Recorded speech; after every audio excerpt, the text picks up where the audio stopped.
Magandang araw mga boss. Ang problema nito, tignan nyo, yung handbrake niya wala na yung release button. Tapos yung warning light indicator niyan sa handbrake nakailaw. Sa Laguna pa ito si kuya, pinagawa niya na nga daw doon, kaya lang wala daw talaga makuha ang pyesa. Kaya ang ginawa ko dito, tinanggal ko itong cover ng handbrake niya para ma-check ko kung okay pa, na hindi na kailangan palitan ng buong handbrake. Baka pwede naman yung release button lang. Magpapahanap lang ako sa kanya sa Pasay kahit surplus lang para hindi na siya masyado magastusan. Kasi alam ko naman, mahal ang assembly nitong handbrake. Sa nakita ko naman yung release button lang ang kulang eh. Dahil natanggal mo na yung cover, meron lang naman yung dalawang bolt na number 12. Tatanggalin mo yan mga boss. Tapos pag natanggal mo na yung dalawang bolt niya dito sa handbrake, dahil nga sa may cable pa yan, iangat mo itong handbrake mo. Andyan yung handbrake cable adjustment niya. Ayan yung pinipihit ko, yung kulay itim. Kailangan mo kasing matanggal yan para mailusot mo itong kable.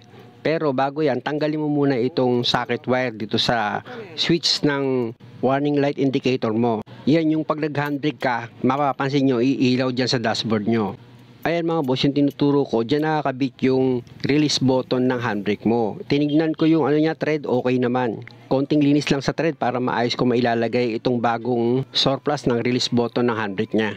At kung makikita nyo mga boss, eto na siya yung release button ng handbrake niya. Ilalagay ko muna itong return spring sa loob.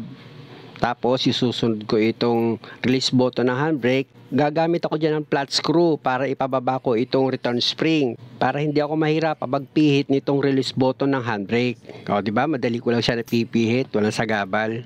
At pag okay na, tetestingin ko para makita nyo. Pipindutin nyo rin mga boss, dapat dito yung sa gear nya, lock nyan, para may baba nyo itong handbrake nyo. Ganun lang yan. Kaya kung mapapansin nyo, pag hinila nyo yung handbrake nyo, hindi nyo siya may bababa kung hindi nyo siya pipindutin. Kasi merong gear yan o nahaharang. Na kailangan pindutin nyo para may baba nyo yung handbrake nyo. Ganon. At dahil okay na mga boss, ilalagay ko na ulit itong cover nya. Tapos ititest ko ulit yan, pipindutin ko syempre para sigurado ko na hindi siya naiipit. Pangit naman kasi kung kailan na ikabit ko na tsaka ako magtetest, mag-uulit lang ako ng trabaho. At dahil okay na, ibabalik ko na siya sa position niya. Unahin nyo ipasok itong primary cable dito sa cable guide niya. Siguraduhin nyo na maayos yung pagkakasetting nyo para maganda yung position ng handbrake cable kapag hinila mo. Pag nakaposition na yung handbrake nyo, ilagay mo muna itong handbrake cable adjustment mo. Sa paglagay naman ng handbrake adjustment nyo mga boss, o kaya pag nag-adjust ka, wag naman yung sobrang higpit. Dapat lalagyan mo pa rin siya ng play. Wag yung hilang-hila. Ang diskarte ko kasi dyan, habang binababa ko yung handbrake, unti-unti ko siyang ina-adjust. Pero wag mo munang ilalagay yung dalawang bolt para hindi ka mahirapang mag-adjust, para nagagalaw-galaw mo pa rin. Mas madali lang kasi mag-adjust kapag wala pa yung dalawang bolt. Pero pag nandiyan yung dalawang bolt, medyo masigip lang ng kaunti. Kaya mas the best na wag mo muna ilagay. At pag okay na yung adjustment mo, tsaka mo ngayon ilagay itong dalawang bolt na number 12. Ganun. Pero kung meron naman kayong mas magandang idea na mas mabilis sa ginagawa ko, doon ako.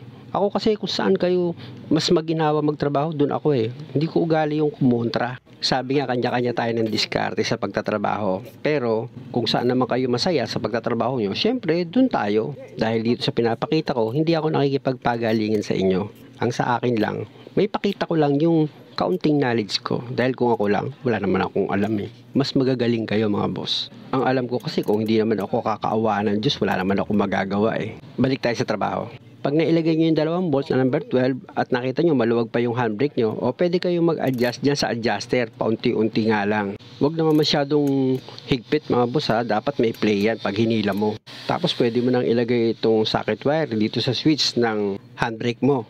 At dahil okay na, mahigpit na yung mga bolt niyan, wala nang problema. Ilagay mo na itong center console ng handbrake mo. Iangat mo yung handbrake para mai-shoot mo siya. Tapos itutusok mo yan sa may gitna niya. Ayun nakita nyo tinusok ko. Tsaka nyo ngayon ibaba. Actually dito sa gitna na hinahawakan ko, merong bolt dyan na number 10. Kaya lang naputol na rin eh.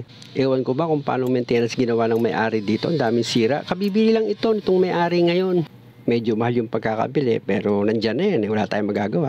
At kung napansin nyo, yung warning light indicator ng handbrake, okay na rin. Namamatay na yung warning light niya. Before kasi, nakailaw yan. Dahil nga sa nasira yung release button ng handbrake niya. Muli mga boss, maraming salamat sa panonood. Sana wag nyo naman kalimutang mag-subscribe sa channel ko. Salamat!